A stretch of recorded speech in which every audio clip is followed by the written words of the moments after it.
Hello, I will tell you what I saw, not missing a single detail of the truth. Why should I tell you words when they will turn out to be a lie? It doesn't really make much sense, so I'll tell you only the truth. I went to the plane alongside your husband as his guide. Polonices' dead body that hasn't been dealt with was still there, torn apart by dogs. We prayed to Pluto and to Hecate, goddess of the road, for their goodwill and to restrain their rage.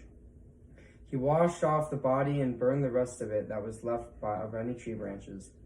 We piled up on a high tomb of his native branch. Then we went to the cave in the rocks where she had died.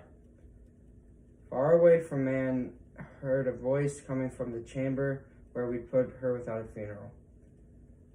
He went to tell her master Creon, who, as he approached this place, heard the screaming. He groaned and then he said these bitter words. Has misery made me a prophet now? Am I the one who is making everything terrible? I've just heard the voice of my own son. You people, go ahead. Go over there as quick as you can. Remove the stones that are piled in the entrance area. Then stand beside the tomb and look inside to see if that was Haman's voice I heard, or if it was the gods that had been messing with me. Doing what Creon said to do, we looked inside. The corner is the furthest away from where we were standing from the tomb. We saw Antigone hanging by the neck, hanging from a noose.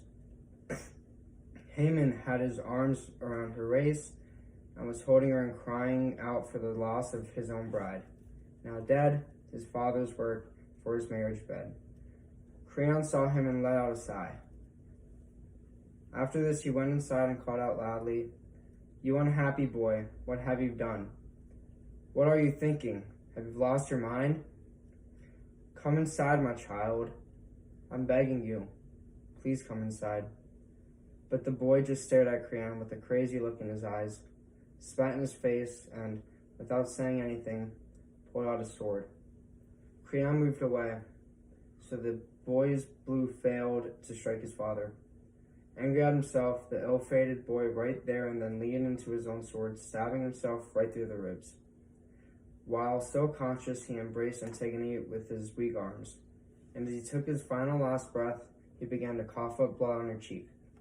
Now Haman lies there, dead on dead body. His marriage has been fulfilled in chambers of the dead. Unfortunate boy has shown everyone, between bad and good people, how the most disastrous and one thoughtlessness is